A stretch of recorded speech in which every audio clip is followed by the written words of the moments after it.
Welcome to the Sunday Night Talk, the show where we answer the questions: were the games we watched on Sunday the greatest part of our day? A distraction from our family? Or a way to relive our childhoods? Have you ever thought, why don't they play football like they used to? Can you remember waiting all week just to watch one matchup? Do you remember rushing home to watch SportsCenter? Do you even remember what SportsCenter is? If you can answer yes to those questions, this is the show for you. I am your host, Patrick Ramirez, and along with me is my longtime friend, Omar Carmona. Each week, we watch as many games as we can to see what made us laugh, cry, and genuinely drove us absolutely crazy. And we do that by giving out weekly awards. If you have award winners yourself, you can drop a comment under the video. Thank you so much for listening, and please hit the subscribe button and share with a friend. It's how our little show grows. And if you like what you see, please take a look at my other shows on the channel. There's stand-up comedy, the movie series, and my one-on-one interviews. Now, on to the Sunday Night Talk.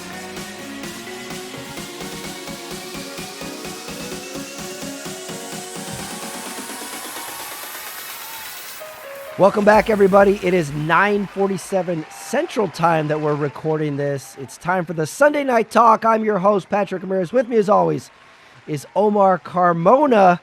It's week 12 in the NFL, and if you're new to the show, welcome. If you're a returning listener, welcome back. What we're going to do on the show, we're going to do headlines. We're going to talk about our Sundays. We're going to talk about the games. We got trivia tonight. We're going to give out the awards, and we're going to wrap it all up with our Monday Night Football predictions because it's a big one this week. But Omar Carmona, it's week 12. Every single game means something now that it's week 12. And after watching this whole slate of games, which I was really impressed with today, my opening question for you is, who were you most impressed with? Was it the Bears, the Cowboys, or Kansas City? Great question. I was impressed with Kansas City to get that win. They were playing from behind a lot of the game. And that was a game that they had to have to just stay in it. It seems like Denver's running away with the AFC West, but for, Kansas City to get a big win at home against the team that was leading their division, and a team that's playing for, home field advantage throughout the playoffs, that was a big win. Also a win where they're down in this game at one point 20-9. They're looking like making all the Kansas City errors that we've seen all year long. And all of a sudden they turn on the Mahomes juice, the Mahomes magic. And then, like, anytime there's a game like this where there's a comeback, at some point you kind of ask yourself, was this a KC comeback or was this a Indianapolis Colts choke? What do you think about the Colts? Did the Colts choke in this game? It was a slight choke. It was a slight choke, and A that looked like slight choke. a slight choke because that's a team that those guys really haven't been in this position before. None of these guys have been playing this football going into December with this kind of advantage in their division, kind of running away from the pack in the AFC. So they haven't been there like the Chiefs have, and the Chiefs showed to be the tried and tested team today, and they got the big win. Yeah, and it was one of two games today where at some point they got up to a big lead 20-9, and like the Dallas one, which we'll talk about later, they got up 21-zip. And then that was it. They didn't score the rest of the game. And the Colts I'm going to have to go back and rewatch this game, but I'm like, what did the Chiefs figure out on these Colts? Because that was it. They didn't score any points after they hit 20, and then the Chiefs just kept chipping away at them. And by the way, we should say we started our recording probably the earliest in our history because the Sunday night game is completely out of hand. It's still 12 minutes, 50 seconds left in the fourth, 34-7. The Rams are up. A game I thought would be way better, but this was definitely a started early type of night. Baker goes down. The Rams are scoring at every single possession. This is a started early game. So we'll let that game end, and then we'll react to that. I'm with you. I think there was some choking on the side of on the Colts, and if they go into a playoff game and this happens, now I'm concerned. Be like, these guys can't play from behind. These guys can't play Right. on the road. These guys can't face adversity. And we saw that in a couple games today. So ultimately, I think the Chiefs just saved their season today. Because if I, they were to go 5-6, we would have buried them and poured dirt over their heads all Monday. And we almost did that all this last week. Now, what do you think the Chiefs talk is going to be this week? well, here's my thing with the Chiefs with the Chiefs right now. Until you get a certificate of death on them, you know what I mean? It's Yeah. they're in it. Okay, let's just say they're in it. Until they are without a pulse, and as long as they're playing for something, as long as Patrick Mahomes is taking a snap and they're in contention, they're in contention. Okay, Yeah, so like they were coming into this game, I would say they were on life support.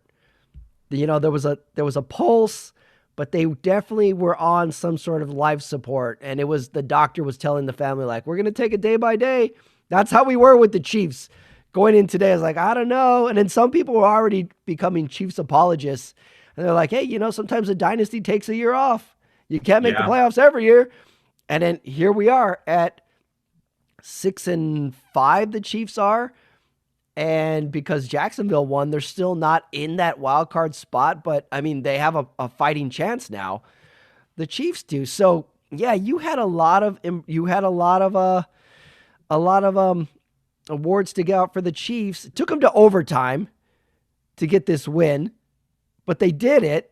I just was really surprised. Number one, that the Chiefs were down by so much, and then they came back, and I'm like, okay, now there's a recipe that all the NFL has seen how to beat these Colts.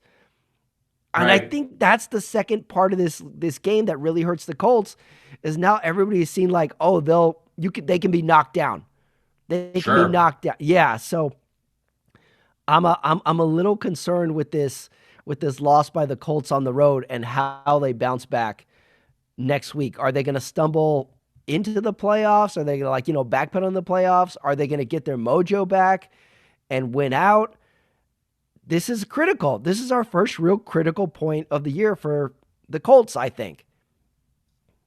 How do you think they bounce back from This is this? this is going to be, and as we're seeing, you know, I know we're going to talk about the Sunday night game a little later, but it's a team that there was a point where we were talking about how the Bucks kind of came from out of nowhere, and it looked like for a time they were going to run the table. You know what I mean? And and look what happened. They're kind of stumbling, and they're on the verge of going 6-5. And I don't think the Colts want that kind of letdown. Yeah, we're definitely at the point of the season where we've seen a few ships turn the right way and a few ships turn the wrong way. The Bucks are teetering on that. The The Bucks, the the Steelers, Steelers, the Ravens have now totally turned it around for the good. the Ravens are now tied for the division lead. Yeah. So and just when it seemed like Pittsburgh had a great lead. Yeah. Yeah, you want to jump to that game because if you were to ask me that opening question, I had Chicago down as the most impressive by just a little bit. We'll talk about the Dallas game, but to me this was the Bears' most impressive win of the year because all year we talked about how do the Bears keep winning these games? Oh, there was that one fumble. Oh, they got lucky on that scramble.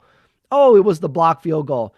This was their most complete game, I thought. I watched this game start to finish with some Bears fans, and Caleb was making, ironically, his best throw, that in the pocket down the middle throw, he missed twice, and he made a lot of other throws today. And then the defense was superb against a Pittsburgh team that I really thought was going to do more.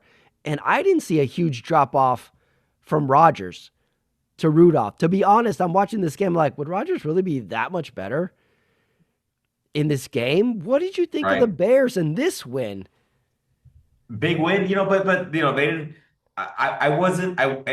When I saw that it was going to be Mason Rudolph starting for the Steelers, I didn't. I didn't give him much of a chance. Yeah, I'm I not a see. Mason Rudolph guy. It's kind of weird. I wrote it down in my notes. Mason Rudolph looks like he's either an off-duty cop or he looks like Aaron Rodgers with a fake mustache on. Right. He's a very strange looking man. He's got this jet black head of hair and this little mustache like he's from the 40s or something. I swear to God, I thought he was Aaron Rodgers with a mustache. Very odd looking guy, and the Bears were up most of this game, and Pittsburgh crept right back in this game. They got back in there, and I'm watching it with Bears fans, and they're like, oh no, here we go. This is going to happen. Like, it doesn't seem like the city has fully bought into this Bears team as being good. Right. And for good reason. Like, you can't really say like this is a top 3 team. This is not a top 5 team, perhaps. But I think this was their best win. It was interesting to look at Caleb be confident in the pocket there and their defense to come up when they really needed it. So I had the Bears way up this week. Yeah, As that a was team. it was a big win, and now they are definitely in the thick of things, and we didn't think that was going to happen. Totally. The only one bonehead play from Caleb was he's getting sacked in the end zone and he just flips the ball like just to get it out of his hands. But it ends up being a touchdown for the Steelers where he didn't want to take the safety. And I kind of had this thought. I think it's just ingrained in quarterbacks' heads that they cannot take a safety. Do whatever it takes to not take a safety, even if it's to lose 7 points in the process. It's almost like with coaches going for it on 4th down so much now. Like the Right. Cowboys had one, the Buccaneers had to go for it in the first half. And it's almost like coaches are like, it's emasculating if I don't go for it on 4th down. And they can't help Right. themselves. And Caleb was like, just get this ball out of my hands. I don't care if it's a fumble in the end zone. And that was the only bonehead mistake that he made. Cost him a touchdown. But other than that, I thought this was their best win. And here they are in total control in the NFC North. Yeah, Interesting. the interesting, their point differential, they are sitting at 8-3 right now, Patrick. Their point differential is -3. So to be a division leader at this Hmm. point, sitting at 8-3, and your point differential is still at -3, that's impressive. That's a weird stat. Wow. Yeah. Huh. How do you feel about the Bears and their playoff chances? Well, I'm thinking they should make the playoffs now. Okay, like they should make the playoffs. They're playing tough football, but a lot can happen. Um, it's a weird season, Patrick. I mean, who are we to think that the Patriots are now the first team to 10 wins? You know what I mean? That's Yeah. that's crazy to me. Yeah, that's true. I think you can go with this Bears team because remember you've got a first year QB or second year QB, first year head coach. So you can make the case. Here's best case scenario. Here's worst case scenario. Worst case scenario would be we get to the playoffs, we play a good game, and we lose in a home game in the wild card round. Best Sure. case scenario is it's the Washington Commanders from last year. Amazing playoff run, Caleb generational talent, make the Right. conference championship game. It's all house money. Just wait till next year. I think you can start thinking like that as a Bears fan of we got 2 roads to go down. Both are good. One would be not as good, one would be awesome. So I'm with you though. Like I don't know how they won all those 7 games before. And if you go back and watch them, you can be like, oh, yeah, that was the McCarthy good for 1 quarter game. Oh, that was the block Raiders field goal game. Like there's always a justification, but not in this one. This one, Right. they were complete. So I had the Bears being impressive today on a great sunny home game as well. Good for the Bears, good for the city. And in my last nominee, the Dallas Cowboys. How did the Almost Dallas everything. Cowboys get that win? That's a That's a game great question. How did you guys that win this that game? that's a game that historically they're going to lose 99 out of 100 times, you know? Yeah. Um, and there they were just fighting, just chipping away in the second half, just drive and stop and then get a drive and stop and they they they showed up. They showed up in the second half, and this is now. I'm not saying they're going to make the play. They're 5-1. And they got Kansas. How big is this Kansas City game for both teams on Yeah. Thursday? You Yeah, know, this Thursday game is now huge. Both teams absolutely need it. I'm trying to go back in my memory. Like, when was the last time the Cowboys had this extremely meaningful Thursday game that was meaningful for both teams? It doesn't really come across my mind of one in the recent past where, like, I was like, this is essentially a playoff game on Thursday. They always just were kind of like novelties. Sometimes the Cowboys were awesome and they won easily. There was a lot of years where they were terrible and it was just kind of over and people didn't watch the game. I can't remember when it was like, oh, this is huge. Like, this coming Thursday, especially at my family's house, which I'll be at, people are going to be sitting down very quietly during Thanksgiving and oh watching yeah. this game intently. So this is going to be very, very interesting. Let me run through my headlines before we do the Dallas game because I forgot to do headlines. I got the Cowboys comeback against the Eagles. Casey saves their season, and Tampa Bay's season is now in the balance.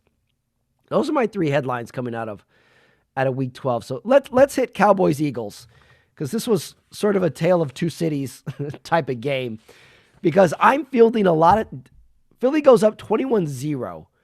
21. And I'm fielding some texts from my family, be like, this is terrible. Dak sucks. The game's over. Cowboys didn't show up. Jerry Jones should be fired from his own team. And then all of a sudden they're kind of chipping away at this game and it's 21-14. And then you go, when's the last time Philly got a first down? And just the Right. Cowboys just kept coming and coming on these Eagles, and the Eagles couldn't do anything on offense. So another question, Cowboys comeback or Eagles choke? Eagles choke. Eagles choke. Eagles choke. You know, yeah, I was looking at the box score and the highlights, and I was like, God, the Eagles made a lot of mistakes in this game. Yeah, So not I'm kind of good. with you, and give the Cowboys credit. They capitalized on it, but they almost gave it away. The Cowboys almost gave it away. I wrote it down. Where is it? The Cowboys got that punt fumble from the Eagles. So they're given a gift. I think it's 21. I think it's tied at 21. Yep. Okay. Cowboys get the fumbled punt at the 3. They get to the 3-yard line. It's tied 21 all. It's 4th and goal. The Cowboys go for it. Don't get it. I'm like, what? Do you not want to take the lead? Their defense had stopped the Eagles 5 straight times, and they go for it and don't get it. And I was like, that was a huge mistake. Did you see that? Did that ring any bells for you where they go for it on 4th and goal? No, But that they was get that it. was crazy. I didn't like the call one bit. They got bailed out by it, but I was like, take the lead. The defense is playing good. So I got nervous there. I'm like, oh, they just blew it. They blew it. Yeah. And yet they had enough offense today where they pulled it off. So Eagles choke. There was the punt fumble. They could do nothing on offense. What else am I leaving out where the Eagles blew it? Did they miss any field goals or No, I mean they even. I mean just it was no like offense, right? they got a. I think they got an interception in the end zone. You know what I mean? Like it just looked Yep, like there was that one too. Yeah. everything was going their way. You just kind of wonder what the hell happened. And Cowboys had a few, like you said, the interception. There was a fumble or two in there as well. Cowboys even missed a field goal from their Right. super reliable kicker. I'm like, oh man, you need all the points you can get. You're missing field goals he usually makes. How about Dak? What would you give him as a grade An today? A plus. Hmm, In the second half, he got an A plus in the second half. interesting. Interesting. I think that Dak MVP boat has sailed, but he's still got some greatness in him. Yeah. He can still pull this off against a Philly team that we really thought were like, I didn't have any thoughts that this game was going to be close, to be honest. No. But I was blown away that how many weeks straight have we beating up the Cowboys defense. And this week they hold, what did Saquon get? 40 something yards today? Not a whole lot. The leading rusher was Javante. So And somehow the Cowboys are stopping the Eagles on 6 straight possessions. yeah, Where did this come from? Saquon only rushed for 22 yards. Was it that low? Yep. I don't know where this defense came from. I was watching it and I'm thinking, wait, is this the same defense? Wait a second. Did you guys make a deal with the devil or something? Or did that Monday night slaughter against my Raiders just flip your whole season? Is this one of those things? Yeah. I couldn't believe it. It was really strange that they were that effective. 24-21, they win this game. And would it surprise you, just looking at the standings, there's only one team in all of the NFL that is mathematically eliminated from the playoffs? The New York Giants are Yeah. officially put out of the playoffs. So nobody's out. Nobody Right. is out. I don't know how this is mathematically possible, but Dallas can get in there. They play like they did today. A couple losses here and there. They're right in there. So you like Dak in this game. And I like the defense in this game. So Thursday, a game that we might actually watch together. We're not sure if we're going to be in the same spot for Thanksgiving at the same time. But we may actually get to observe this game at the same time, Omar. Interesting. Yeah. Interesting. All right. Those were, to me, the 3 biggest games of the day. We still mercifully have 4 minutes, 44 seconds left in this Tampa Bay game. Nothing's changed. Other games I got. New England at Cincinnati. New England continues to roll. A little bit harder of a win than I thought it would have been. 26-20. I heard that there was some talk that Joe Burrow may come back Yeah, next but week. they didn't designate him they didn't designate him, so he wasn't gonna play. Now maybe next week could be That's- maybe Well, I guess Thursday. if nobody's mathematically eliminated, maybe he should come back. Cincinnati, yeah, I don't know what to think. Other than New England is just a steamroller, just wins all these games. 26-20. They're first to 10 wins. Now we go to one of 3 overtime games we had today. New York Giants at Detroit Lions. Detroit takes it in overtime. We had a Jameis Winston, not only Jameis Winston sighting, we had a Jameis Winston receiving touchdown, followed by a great Winston celebration. 2 huge trick plays for the Giants. God, the Giants are, even though they're not winning any games, they're pretty fun to watch. I was peeking at this game most of the day. They had a 4th down they went for it that didn't make any sense as well. Malik Neighbors had to take down a tweet. He apparently questioned the play calling of the Giants and kind of implying that they were losing on purpose. He took his tweet down, but right, we're getting right around to tank for the number 1 draft pick time. yeah, and I think right now the team with the inside track on that is the Titans. Right, they've won 1 game, right? Or have they won 2? Just 1. Wow, the Titans. Titans were. We can go through that one real quick because I'm now a degenerate sports gambler. Right. I went 1-2 in my first week, and this week, another 3 bets. I went 1-2 again, and I had Seattle and the Tennessee game. I had the over, which was really low. I think it was 39.5 was the over under. So I took the over on it, and that was my 1 win for the week. So Tennessee scored 24 points. So thank you, Tennessee. And again, another closer game than I thought it would be, but Seattle's looked good the last couple weeks. Where do you see Seattle? Like, for some reason, I don't think anybody thinks Seattle's a threat. Or is there just too many good teams? There's so many good teams, but they are a threat. They're just getting lost. Yeah. I think the thing with Seattle is like we're basing it on what Sam Darnold is going to show up to the game, right? I mean, if it's going to be a Sam Darnold that's going to manage the game, not turn the ball over, then you're giving them a shot. But if it's going to be the Sam Darnold that threw 4 interceptions last week, it's not going to. It's weird how that has just been burnt into our memory, hasn't it? Like he had an amazing year last year, and the horrendous playoff game, we're like, no, don't trust you. And you know who kind of the biggest loser is? Oh wait, are you watching Sunday Night Football? Chris Collinsworth is getting a cake. He's blowing out a cake. He's got candles. Wow, I wonder if that was pre-planned. And you're like, this game is boring. Let's bring him a cake. Oh, it's 500th broadcast. Good for Chris Collinsworth. Wow, Chris Collinsworth has been broadcasting way longer than I think most people would remember. Hasn't been around since like the 80s, broadcasting games. No, I think the 90s.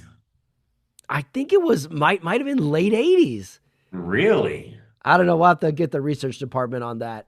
He's been around a lot. He might have done like, Battle of the Network Stars as well. Right. Might have gone back further than we think.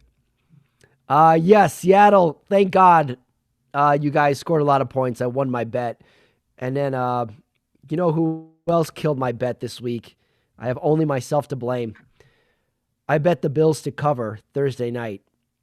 I should have never bet on a Thursday night game. And the Bills looked like a completely different team. I'm having a little reservations on these Bills, Omar.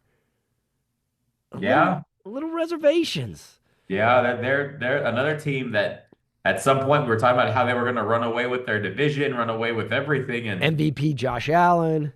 yeah, and they're not, they're not. Josh Allen got sacked 8 times the other night. That's a huge concern. Concerned. I'm very concerned of the Bills. I didn't see this happening. They're 2 full games behind New England as well. All right, moving on. What other game did I lose? Oh, yeah, I lost money on the Baltimore. I took the over on that one. That had another low over. Did not. No, it wasn't Baltimore. What was the one that was super low scoring? Minnesota, Green Bay. Lost money on that one. Minnesota really tricked us, don't you think? Didn't we think Minnesota would be way better than we thought they would be? Right. What happened to them? J.J. McCarthy is legitimately bad. He was 12 for 19, 87 yards, 2 picks, 5 sacks today. Now I'm thinking Minnesota really looks bad for trading away Sam Darnold. Yeah. I get they drafted McCarthy. He got injured. They had this gem in Darnold. You have to invest in the guy you draft, right? But man, as good as Sam Darnold is doing in Seattle versus where the Vikings are now, this was their regression year. It's rough. It's rough for the Vikings. I don't get it.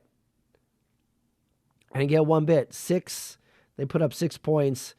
And on the flip side, I still haven't seen it from Green Bay yet. Have you? No, not at all. Yeah, me neither. To me, Green Bay is got loss and losing in the first round written all over them. Yeah, Minnesota is just not a good team. They really aren't. 6 points, horrible at QB. That wasn't it week 1 where McCarthy was good for like a quarter, and then we're like, here we go, and we've been talking ourselves into it ever since. What are they going to do about a quarterback? I mean, and then they benched him for a few games too, right? Is JJ the guy? Right. Now we got to ask all these questions. Yeah. At the end of Minnesota's like, all right, he's got to make that jump in the offseason now. And he was benched for they said he was injured in the middle of the season. Now I'm thinking there was something else. I'm thinking like they were like, hey man, you're not grasping this offense. We're not playing you till you get, maybe it was something weird like that. And like, we'll just say you were injured. Right. But he has not been good. All right. Sunday night just went final. And I wrote down my notes before the game even ended. And it was pretty simple though. I don't know if we can tell a lot from the Rams because this game was over so early, but it doesn't seem like they did anything wrong on offense or defense. And now the Buccaneers season is totally in the balance with this Baker Mayfield injury. And I have to say, if that play in which he got injured on is the reason he's lost for an extended period of time, God, that's a horrible way to go. That silly Hail Mary at the end of the first half play where he throws out his shoulder or whatever he did. Right. I don't think he was inhibited before that, did you? I don't think his throws looked fine. He was running fine.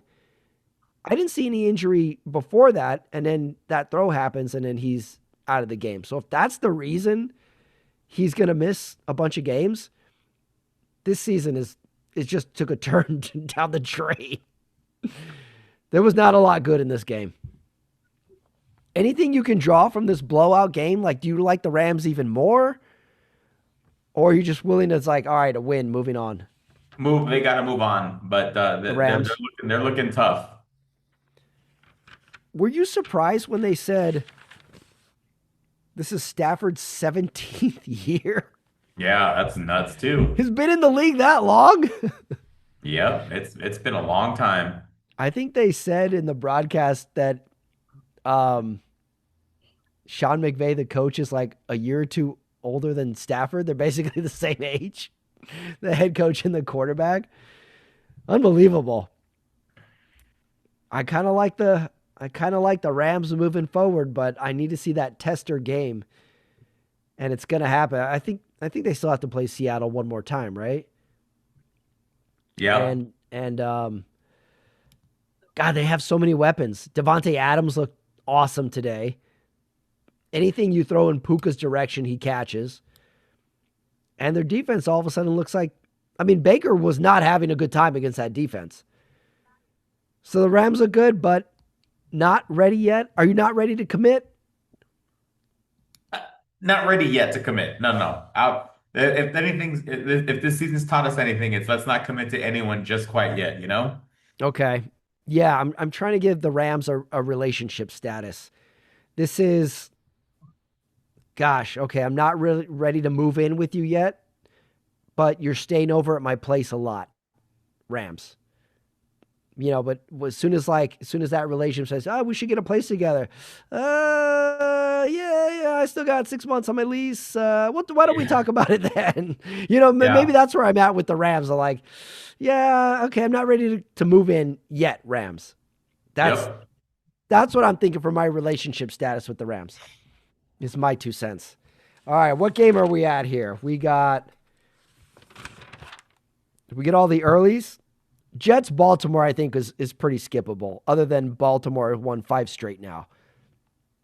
And they have Cincinnati next week. So they're probably going to win 6 in a row, Baltimore. That game was easy. I should have bet on that game. That was all the early games. Now the late games. All good games except for my Raiders game in the late, which we can go through fast. Cleveland at Las Vegas.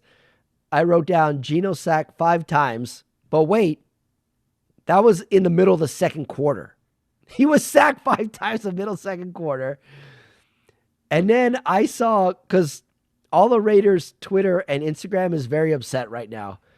Apparently there's a video of Geno flipping off the fans as he walks off the field. I think people want to go to Geno's house and burn it down. Pete Carroll, I wrote down, Pete Carroll now is essentially Joe Biden in his halftime interviews. Because they're like, he's walking off the field. We're already down 17-3.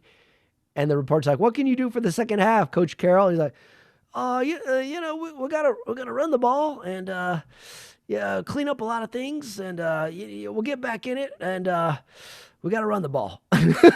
He's completely incoherent in these interviews. And remember last week, I told you like, oh, well, they'll give Pete Carroll a year. I think he might be done tomorrow, Omar. I really think they might let him go tomorrow. Well, here's out of Raiders camp. Pete Carroll just fired Chip Kelly. Yeah, I just to jump ahead and hot take, I was like, there's no way Chip Kelly stays around. He's been terrible.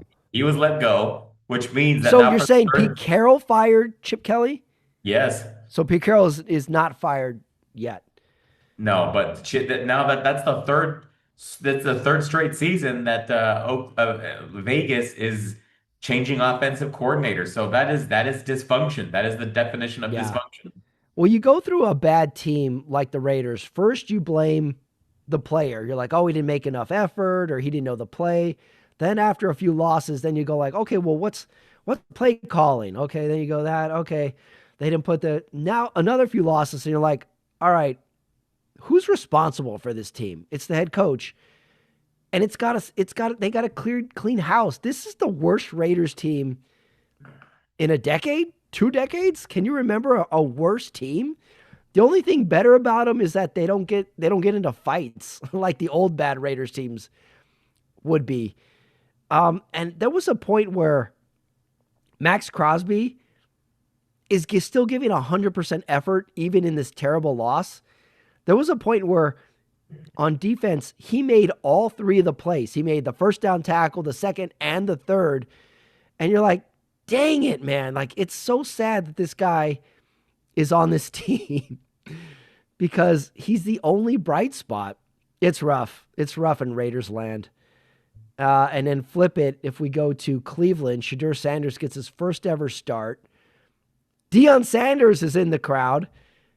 And I don't think there's anybody else in the league, maybe country, maybe world, who can sport a cowboy hat just casually.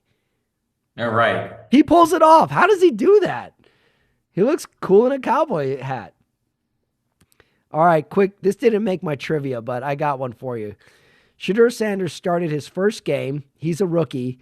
Do you know who the last rookie starter for the Cleveland Browns was to win a game? I don't. Eric Zaire. Throwback, huh?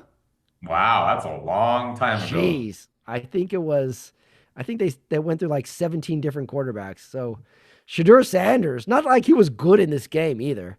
A couple good throws, but all right, let's try and forget all that happened. 24-10, the Raiders lose. So long, Chip Kelly.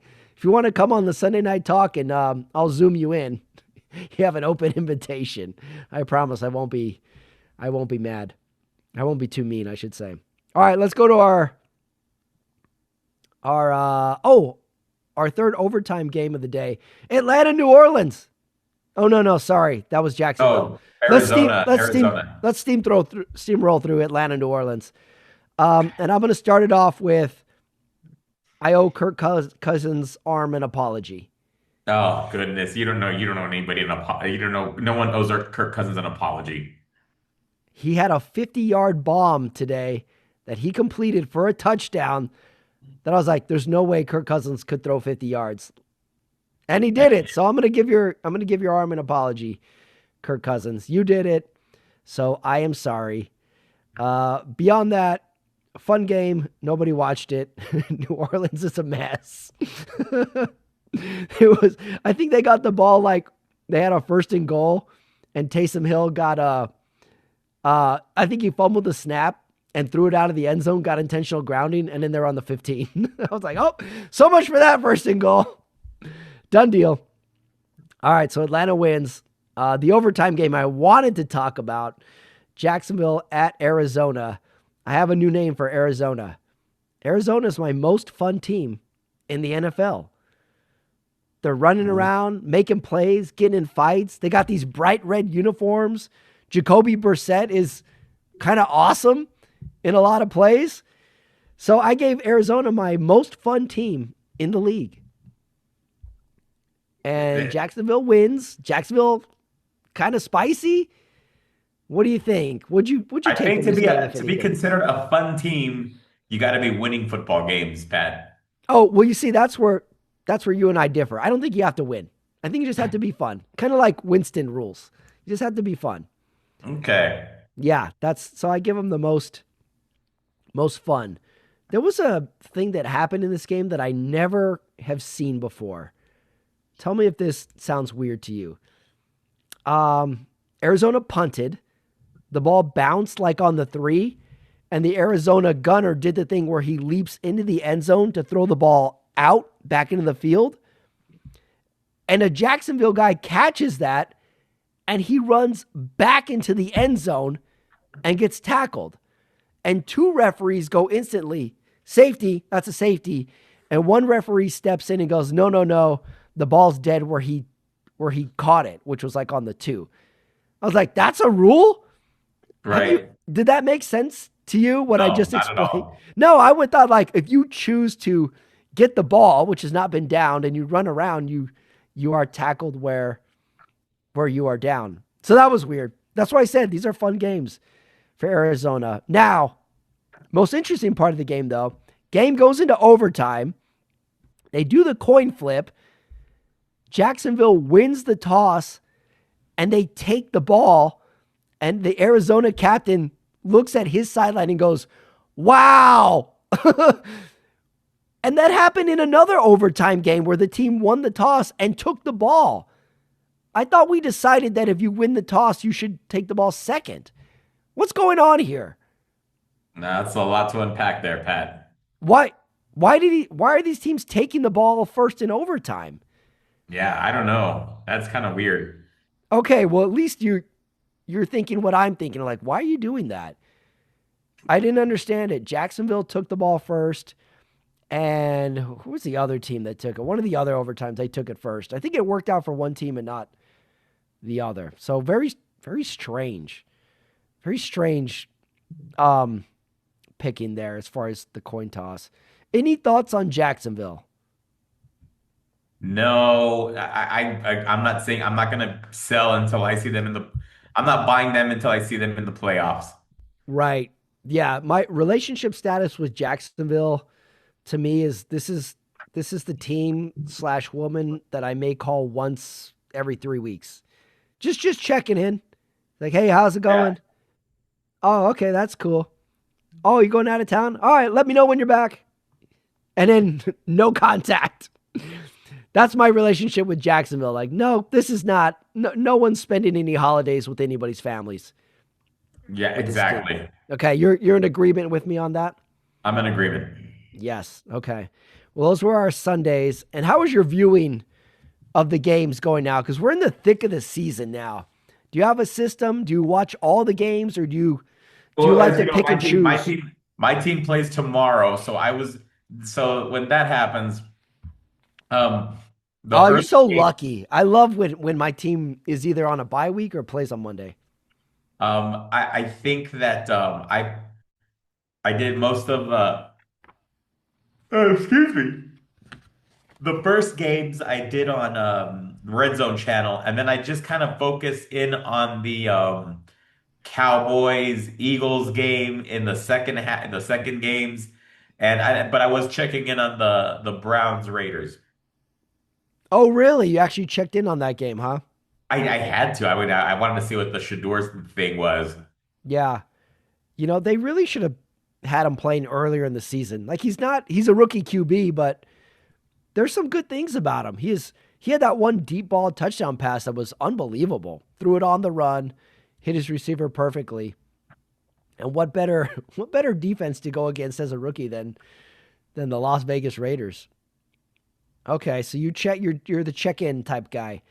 I was Yeah. doing the thing where, like, I go to my brother's house to watch the Bears game, and he has a few friends over, so we're all watching the game, and I bring my phone with me with its little mount so I can watch another game on my Sunday ticket while it's going on, just on mute. And at some point, the Bears game ends, and now I have like 3 or 4 people huddled around my phone watching KC Indianapolis, just checking in on it. So that's how I viewed the early games. And in the late games, I like to put one game on the big TV with the sound on, and then a 2-square on a second TV. And then I can toggle back and forth with my remote. That's how I did it. And I think it's a pretty good system. It's working out good for me. I think that's the way That's to go, good. you know? So that's how I do it. All right, those were our Sundays. Now that brings us to, what do we got next? Oh, I got a fun trivia I've been sitting on for a while. Because this is right up your alley, I think. Because this is NFL trivia geography style. All right, you All ready for right. this? I know Let's do you it. love your geography. I was my favorite subject growing up, Pat. Oh, really? Were you one of those kids that knew state capitals? Were you Oh, one of those I weird knew kids? them all. I Oh, used to know them oh, all. Jesus. All right, so we got some geography. I'm gonna start off with this intro for you. The New England Patriots are named for a multi-state region rather than a single state, representing Massachusetts, Connecticut, Rhode Island, New Hampshire, Vermont, and Maine. Oh, knowing that, there are 4 teams in the NFL that are named after states, not cities. And I want to see if you can name the cities in which these NFL teams play their home games. Okay, Okay, are so you ready for team number 1? okay. Team number 1, the Arizona Cardinals. They play in Phoenix. Glendale. Glendale. Ooh, okay, you caught yourself. Glendale. The answer is correct. Glendale, Arizona. So they could go by the Glendale Cardinals, but they don't. All right, 1 for 1. Next team, the Carolina Panthers. They play in Charlotte. 2 for 2, Omar. Wow. You might run the table on this one. The Minnesota Vikings. They play in Minneapolis. 3 for 3. Wow, you might go for a perfect score here. All right. Last team, the Tennessee Titans. They play in Nashville. Oh, you got it. 4 for 4. You paused on that one. Yeah, just making sure I got my bills right. Knoxville, Nashville. Yeah. All right. 4 for 4. That was a cakewalk for you. You know, I like to rewatch my old games during the week, and I rewatched that Music City Miracle one Yeah. from way back. Where do you stand on that final Miles Dyson run? Was that a lateral? Was it legal? Was it illegal? That was a straight down the line pass. It was not a forward pass. It was not a backwards pass. That was a straight pass. But I always go back to that film where when Dyson catches the ball, it does seem like he kind of goes back a little bit to get the ball Mm-hmm. from where Yeah. his line was. So if you see where Whitecheck throws the ball and where or at the point of release to where Dyson kind of, goes back a yard to I think that's Yeah, what it was right on a yard line too. So you had, like, as the viewer, a frame of reference for. Yeah, I'm with you. Like, that was like a lateral, which is legal. It can be right. a lateral. It can be a lateral or backwards. So I'm with you. I think that was legal. I think everything was above board on that one. All right, Tennessee Titans. Could be Nashville Titans. Nashville has a good ring. I think that'd be a fine name. I wonder why they go state and not cities for those teams. You want a quick bonus one from way back? Sure. Way back, the Way LA back. Rams actually played their home games in what city? Anaheim. You got it. Nice one. Mhm. Anaheim, where Disneyland is. All right, excellent trivia and the bonus one. So that brings us to, we're at the awards. Awards for the day. All right, good awards this week. Number 1 award, let's give it out. Top of the awards. Most memorable moment. I had the 3 overtime games.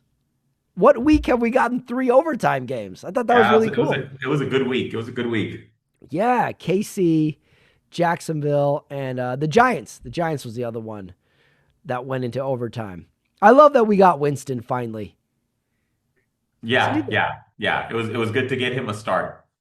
I'm also doing the thing in my head as the Raiders season continues to deteriorate, looking at all the backup quarterbacks who are playing now, thinking like, all right, which quarterback are the Raiders going to get for next year? Is it going to be Winston? Is it going to be Mac Jones? Is it going to be Jacoby Brissett? Like, these are all on the table at this point because there's no way Gino's going to be let back into the city. I think they want to kill him. I think a marauding biker gang is going to circle his house tonight. Sure. Jesus, it's bad. We got Joe Biden, Pete Carroll. We got Geno Smith, he was legitimately terrible. He was terrible, but also his receivers were terrible. Oh, it's so bad. Can't wait to the offseason. All right, what's your most memorable moment of the day? I'm gonna go with what stuck out the most was the Dallas Cowboys comeback. I never give them, you know me, Patrick. I avoid giving them any sort of awards come Right. award time. But they're gonna get my most memorable moment. That comeback was impressive. Yeah, you really don't like are they your most hated team? Do you have a most hated team? It's got to be them.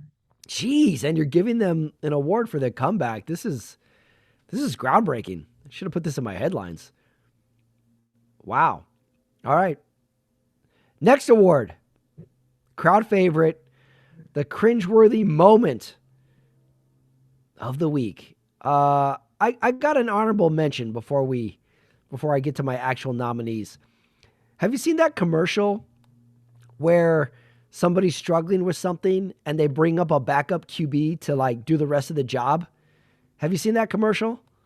Not yet. Oh Well, yes, I did. I have seen it. yeah, Yes, I have that's like seen it. they're like, oh, get in there, such and such. Well, there's the commercial where the dad is trying to give his son the sex talk, and he can't do it. So the mom is like, she calls in Was it Huntley, Hudley? Huntley, Hudley, yeah. and he Yeah. sits down and he's like, "Sup, little man." Yeah. So I got the sex talk is a good cringeworthy moment, but I would like to know what Huntley told the little kid. I would like to have Yeah. known the sex talk he gave him because it seems like he pulled it off. But that's not my nominee. That was just honorable mention. Also, I never got the sex talk growing up. You never did? My parents never sat me down and gave me the sex talk. I I had to want rely to say, on late night HBO. ooh, that's a tough one. Yeah. Oh, that sounds like something that shouldn't be. Sounds like something that should be shared with the therapist. Yeah. Well, good thing I'm not recording this. Did you ever get the sex talk? Yeah, I did, but I want to say it was very half-assed. Oh, is that right? Yeah, Did you get it from your mom or your dad? my mom. Really? That's kind of awkward in itself. Jeez. Yeah, I never got the sex talk. Well, I'm going home for Thanksgiving, so maybe I'll tell my mom or dad, "Hey, give me the sex talk." Yeah, it's time. It's time. I never got it, so let's hear it, mom or dad. All right, actual cringeworthy nominees. First one came from the Dallas game. There was a play where I think CeeDee Lamb caught the ball and getting tackled to the ground, he fumbled the ball. And then Hmm. the Eagles get it, they review it, and they'd be like, no fumble, he was down. The very next play, Dallas fumbles the ball and it goes back to the Eagles. Yes. So I got a play that gets reversed, and in the very next play, that same thing happens as a nominee. And then I also got, I already kind of said it, going for it unnecessarily on fourth down. The Giants did it. Raiders did it. Dallas did it. You don't need to go for it every fourth down. Yeah, I'm with you. The Raiders could have kicked a field goal, made it a one-possession game. Instead, they go for it. Blows up in their face. So I don't know what it is. Like maybe we go for it too much on fourth down. So those are my two nominees, and I'm gonna give it to going for it too much on fourth down. Too much on fourth down. That's a good one. Too I'm much. gonna go. I'm gonna go with the most cringeworthy, and I hate to say this, Pat, because I'm looking at you while you're wearing your Raiders shirt. But Yeah. just watching 60 minutes of Raiders football was definitely cringeworthy. Okay. Ah, it's the offense was bad. It's one of the weirdest teams where you're like, I look forward to the defense going on the field. I was like, because they're not as bad as I the kind of offense. want to say Max Crosby, just get out of there. Like, I mean, you don't want to waste your great years here. Yeah. And in like the most ultimate insult to injury, there's a point in the fourth quarter where the game is totally out of hand, and they just do a close up on their faces getting up from a tackle, and like some of the Raiders are smiling or laughing. And I'm like, what are you guys smiling about? Yeah. What's so funny about being 2-8? It's rough. It's rough. All right, moving on from that nonsense. Best Innovation Award. I got a weird one. Wait, do I have two? I got two nominees for Best Innovation Award. First one came from the Cleveland Raiders game, and there was a fourth down. It was 4th and 25, and the announcer suggested it's 4th and 25. They should just try and block this punt and rough the punter Because even if they rough him, it'll be 4th and 10. So I was like, yeah, if it's more than 4th and 15, just rough the punter. Who cares? Right. I was like, that's an interesting innovation. And then my other nominee is someone had it in the Arizona game. You know when a player, like usually on defense, breaks their hand or something, and all they do is wrap it up and essentially turn it into a club? Yes. That's a good innovation.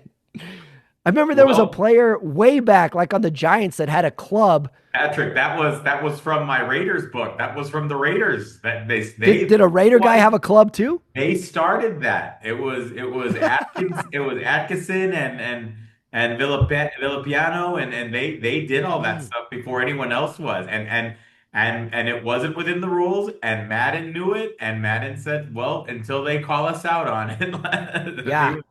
Good innovation there. The one I remember, it was a Giant in those like Strahan years.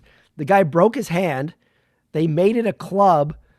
And like by the playoffs, someone like the announcer was like, well, he broke his hand in week 3. It's healed by now. Why does he still have a club? And I was like, no, they're just like, this is more effective because I can hit people with it. And now I have a club. I essentially have a weapon. I think that was O.C. Umenyiora. Yeah, that sounds right. Yeah. He might have been the one that not only did he have a club, he had a face mask, which was essentially a full rack, and you couldn't even see any face in him. I think they outlawed that face mask. Essentially turned himself to some medieval dungeon master. Wow. All right, what do you got? Best innovation, because mine's the club.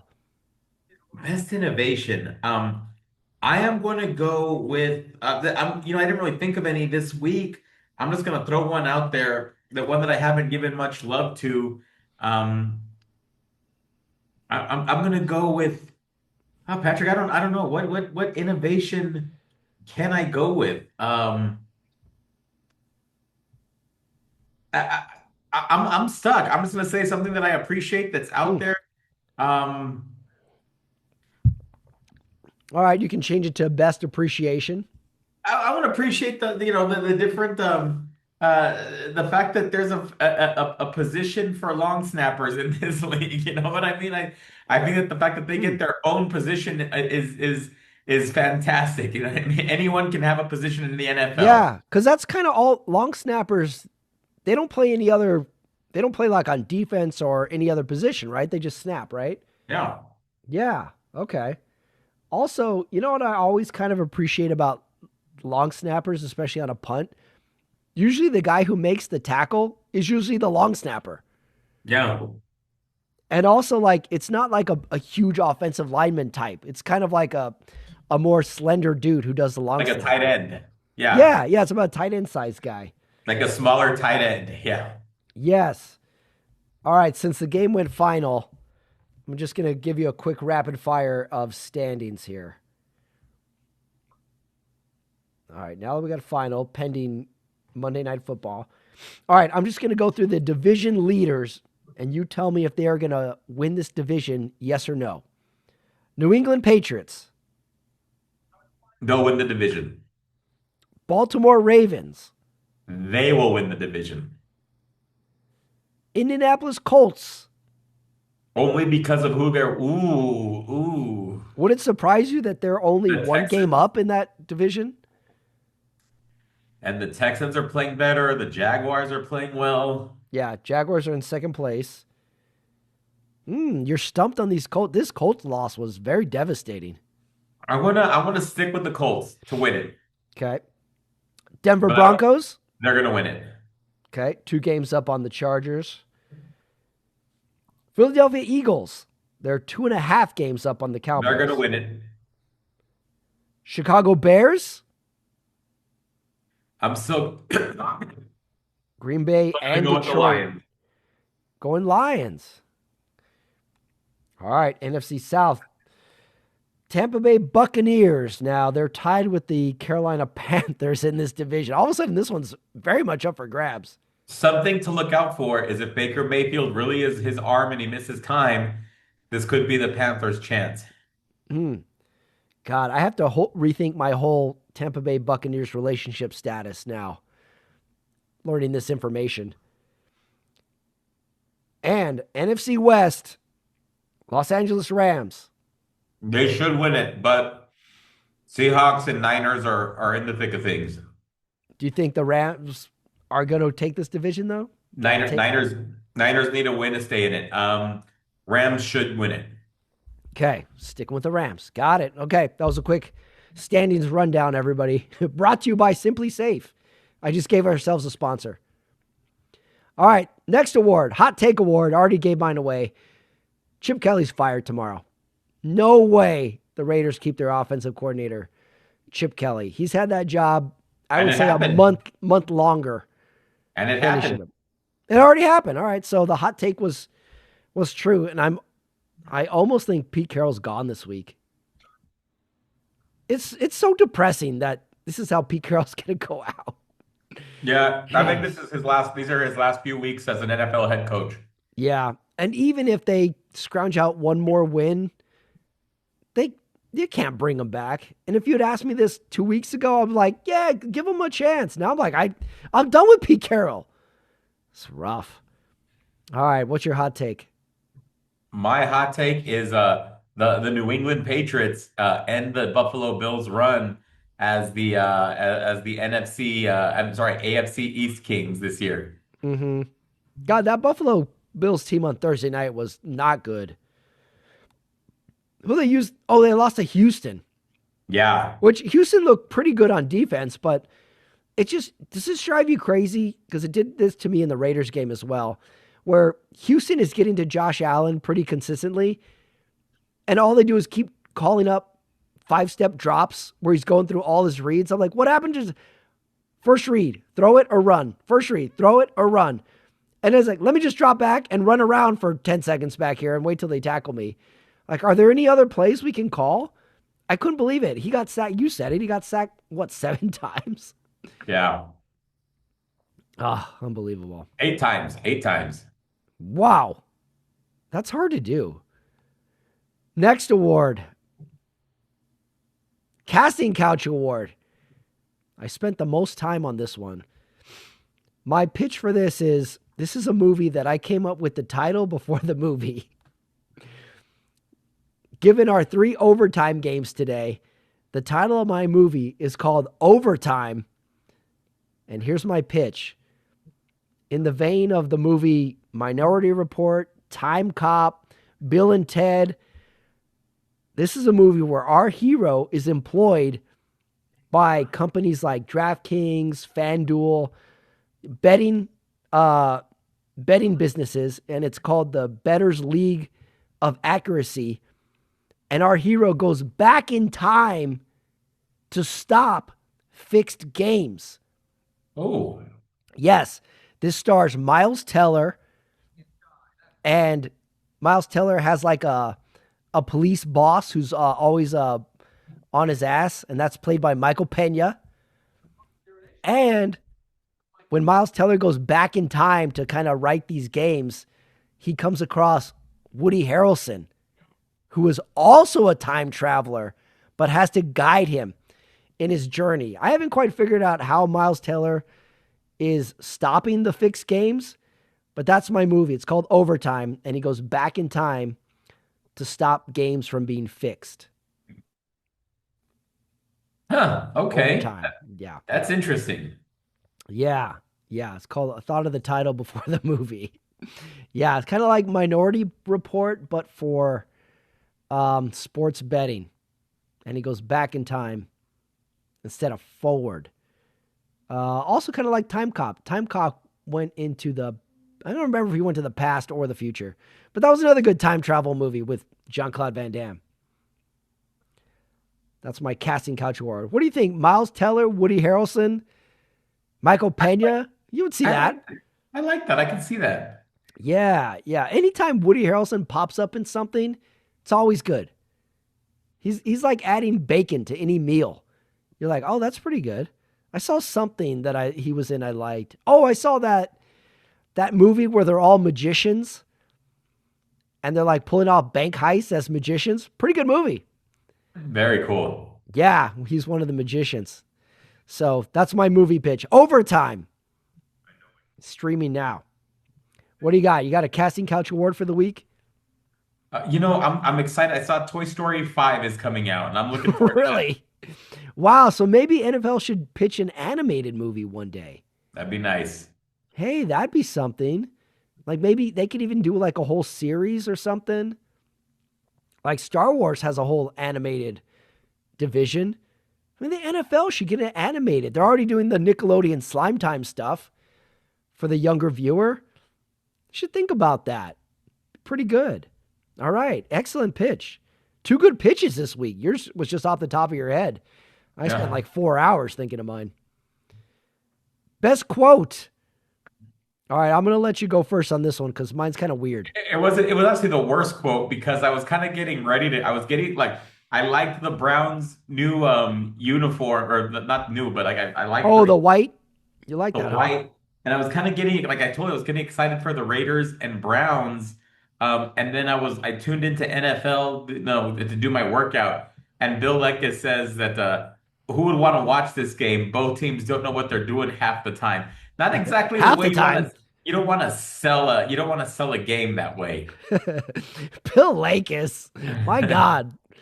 Why would anybody watch this game? I don't know. Like, I feel like I can talk myself into a lot of bad games. This one was not that hard to do. Shadur Sanders. Don't you want to see Yeah. what Shadur can do? Dion's in the crowd. There's always some fun Vegas stuff they show. Yeah, I think you're off on that one, Bill Likis. This is plenty of something. At least put it on your Foursquare. All right, here's my best quote. It's from the Sunday night pregame, and they're doing the highlights. I don't know what exactly Jason Garrett was describing, but he said the word frickin'. He did. He was like, and Jameis Winston, he had like 100 frickin' yards. I was like, what? What? Jason Garrett, what was that? If I had TiVo, I would have rewinded to listen, but he said the word frickin'.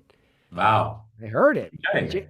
Jason Garrett gets my best quote. I can't believe we have to listen to Jason Garrett for what do we have over a decade of Jason Garrett on TV Right. time. Ugh, I don't know. I never get that Sunday night broadcast. They try and do the whole Sunday fun day thing. It's always awkward to me. I give it to CBS with doing a college game day style broadcast this year where they go to location. Way more fun. So, moving on. Next award. The Play Call Award. I think I had an easy one for this week. Two nominees. Thursday night, Buffalo executed a pretty cool hook and ladder play on like a 4th and 16. I don't know if you saw that Thursday night. But you know what got my award was the halfback pass from the Giants game to Jameis Winston for a touchdown. No, that was a great that was a great play. That was awesome. We got to see a trick play. We got to see Jameis Winston catch a ball and run for a touchdown. It said in the broadcast that was his first reception ever, college and pros. He'd never caught a pass before. So that gets my award. Best play call goes to Jameis Winston catching a pass from his running back for a touchdown. And a little bonus points to the coach on the Giants who called that play too. Pretty good. Yeah. All right, what do you got? Best play call for the week. Oh, and then I'm gonna go on Jameis Winston again, but that flea flicker or that I'm sorry that lateral and then touchdown pass from Jameis Winston. He just threw that ball and it was just a strike. The first touchdown of the day today. Great play for the Giants. Yeah, okay. Jameis Winston, a double winner. Have we ever had a Yeah. double winner on the show? I don't think we have. Oh, that's a good Wow. one. All right, Jameis Winston, if you want to come on the show next week, I'll zoom you in and we will give you your award for the first double winner on the Sunday Night Talk Awards. I'll shoot him a tweet. I'll throw him my idea of the movie Overtime as well, because he's got to be our player cameo in that I movie. like it. Yeah. Yeah. Oh, maybe we could give that award one week is what player would you cast in a movie? Like if there's any player that you would want to have in a movie, maybe we could throw that award in as a bonus in some upcoming weeks. All right. Last award. Who won the week? All right. I guarantee you are not going to guess who I'm giving who won the week. Who won the week? Who did you get it to? I gave it to Dallas's defensive coordinator, Matt Eberflus. Wow, I don't think he's ever won an award. Never. He's been beat up since week 1 of how his defense stinks. And this week Philly comes into Dallas and his defense stops Philly 8 straight, all second half, but 8 straight drives. No, so I'm going to give it to you, Matt Eberflus. Your defense sucked. We all hated you, and you had a great game today. You get the award. You won the week. It's going to be a great Monday for you. I'm going to go with Will Anderson. He made Josh Allen, I think, just basically want to curl up and cry on the field the other day. The Texans just dominated Josh Allen, 8 sacks. The Texans defense won the week. That's pretty good. That was impressive. Thursday night, Monday night, Sunday night wins are like a win and a half. So now I think Houston's going to be on everybody's lips this week. That was impressive. And they're doing it with Davis Mills. I don't know how they did it. All right, so that was the week. We talked about headlines, gave out awards, talked about my sports gambling record. So far, 1-2 each week. I think I'm better at betting over-unders than point spreads. Is my experience so far. So I'm still in. I'm going to make 3 more bets this week. See how they do. And I got to say, it's pretty fun in the app. You can get easily addicted to the app because as soon as I see one of my bets is not doing well, I can hedge my bet and either cash out. They let you cash out for like $2. Or you can make another live bet and be like, oh, this game's almost over. I'm going to bet the under. So I'm having a good time and also a little worried that I'm going to become obsessed with the DraftKings app. And also, can I tell you how many texts I've gotten from concerned family members over this? How many? That's funny. Number 1, I'm glad someone actually listens to the show. And number 2, I've gotten texts like, yeah, I think 4 or 5 people like, are you actually betting on sports games? Don't go crazy on these things. My uncle is like, hey, bro, be careful on those sites.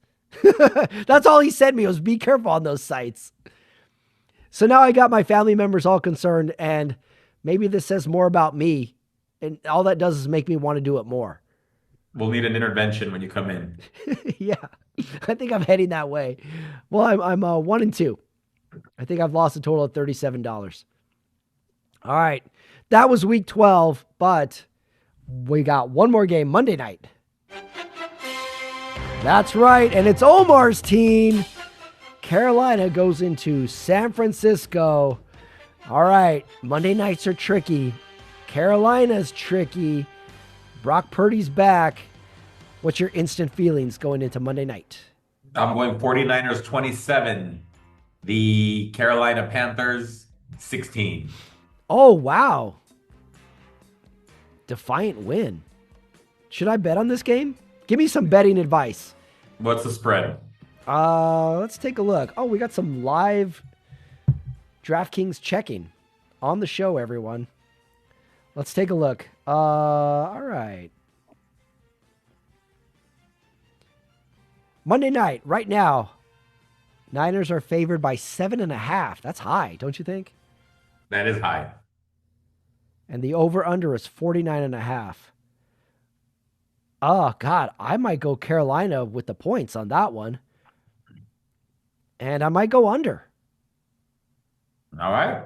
49.5. What do you think? What would you take? Would you go Niners to cover this game? This seems like a high spread, don't you think? I think Carolina's secretly good. I'm still going to take the Niners. You take the Niners with the points? With the points. And over under?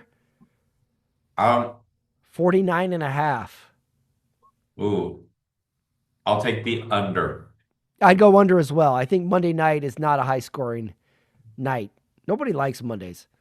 All right, you heard it here, folks. That was week 12 in the NFL. Omar Carmona, thank you. For me, Patrick Ramirez, it's Thanksgiving week, everyone. Happy Thanksgiving. Get ready. Big Thursday game. We might have to pop on for an emergency pod. I think so. That's Thursday night. I think I'm planning on going to your place after dinner. Okay. All right.